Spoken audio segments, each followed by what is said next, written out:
Hey guys, it's Dat Lee. In today's video, I'm going to be talking about how to learn anything fast, increase your learning capacity so you can pick up any new skill like this. Again, make sure you subscribe to the channel, hit that notification bell for new videos that are released every week. Again, in this channel, we talk about personal growth, lifestyle design, and entrepreneurship. All right, let's get into it. In this video, I'm going to be using public speaking as a skill set that we want to acquire and expedite that learning process. As most of you know, speaking in public is one of the most nerve-wracking things that most people dread doing, especially in school, especially in front of a classroom, in front of a boardroom full of people. People just don't like public speaking. So that's why I thought it'd be a good subject for us to tackle. And I'm going to give you 10 steps how you can learn public speaking. Step 1, decide on what it is that you want to achieve from learning this skill. So it's not just good enough to say, I want to learn public speaking. You have to go deeper and you have to be more specific and narrow it down. So you want to say something like, I want to speak in front of an audience of 100 people in 3 weeks time. So that's a lot more specific, and then you want to add more. So what do you want to do when you're actually in front of these people? I want to be able to influence, persuade, and be charismatic on stage and make sure that people are engaged when I'm talking. Again, that's much more specific. Step 2, make sure you understand the incentive and the reward for you for going and undertaking this new challenge and acquiring this new skill. So for example, what's an incentive of being able to speak in public? Again, majority of people can't do it. So that's a skill set that's going to make you instantly stand out. And on the reward side, so many different reasons you can do it for. You can do it for the recognition. You could do it to become an expert. You could do it for monetary gain. You can do it to be an expert in the field. And you could do it just so you can stand out and be someone that can speak in public anywhere. At work, in a wedding, at your friend's bachelor party, picking up girls, picking up guys, whatever it is, speaking in public, one of the best skills to have. Step 3, know the language and the terms that you're using for the subject matter you're learning. So for example, when we talk about public speaking, let's narrow it down to something like, what's the definition of tonality? What does that mean?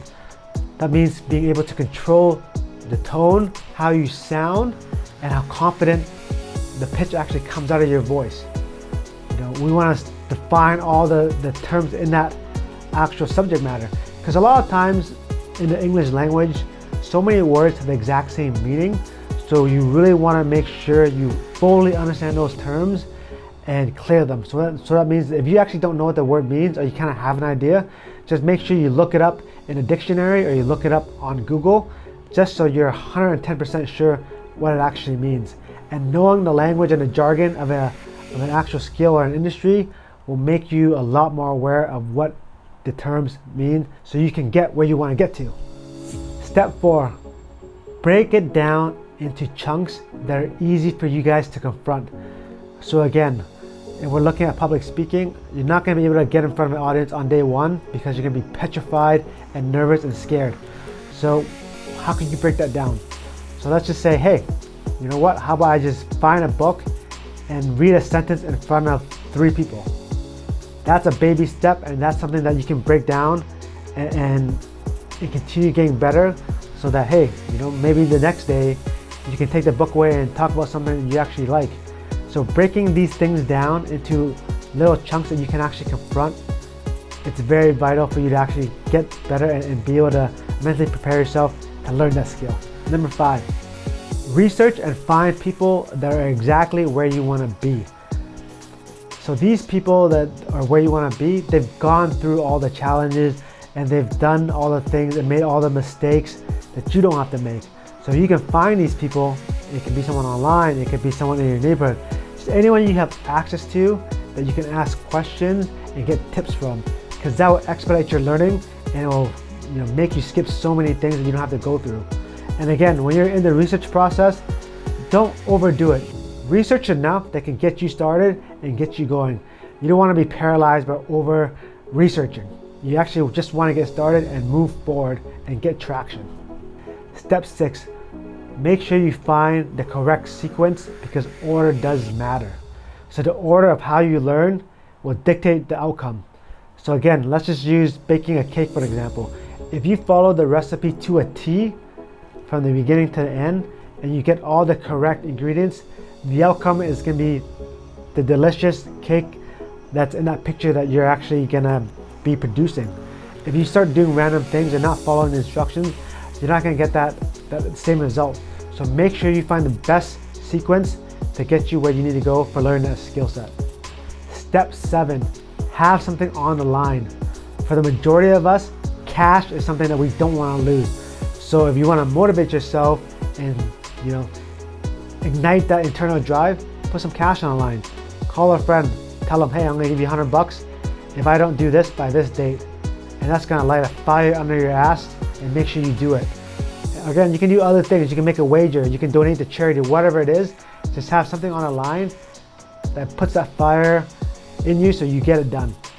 Step 8, make it easy for you to learn and practice. So for example, let's just say you want to learn how to use a guitar and play the guitar. If you had a guitar at your house that's easily accessible any time of the day so you can play and jam and get into it, that's going to be so much easier than, let's just say, you only play once a week when you go to learn from a tutor that you have to drive across town to get to. So many barriers you have to get through to actually get to play the instrument there. But if you have it at home, you can take any time, play it, eat some food, play it. It's just having it easy to access so you can actually just do it more and more. Step 9, record yourself practicing and learning that skill. When you record yourself, you see exactly what you're doing right and what you're doing wrong. And sometimes our ego wants to tell us that we're actually a lot better than we are. And other times it wants to tell us that we're a lot worse than we actually are. So when you watch yourself on camera, you can see zero biases and you can actually see how you're actually performing. And that way, you know exactly where you are and you know exactly what you need to do to make those changes. Step 10, calibrate and continue. So you want to make sure you make the adjustments of all the things that you've got from when you record yourself practicing and learning. So that way you know how to get better and attack the weaknesses. And then you can apply all the things you've learned and continue learning. So it's just a constant process. Calibrate, continue, calibrate, continue. All right guys, those are my 10 steps how to learn anything fast and accelerate your learning capacity. Again, we do a Facebook group for like-minded individuals that are looking to grow their network. The link will be in the description below. And make sure you comment what was holding you back before and which one of these steps really connected with you today. And I'll see you in the next video.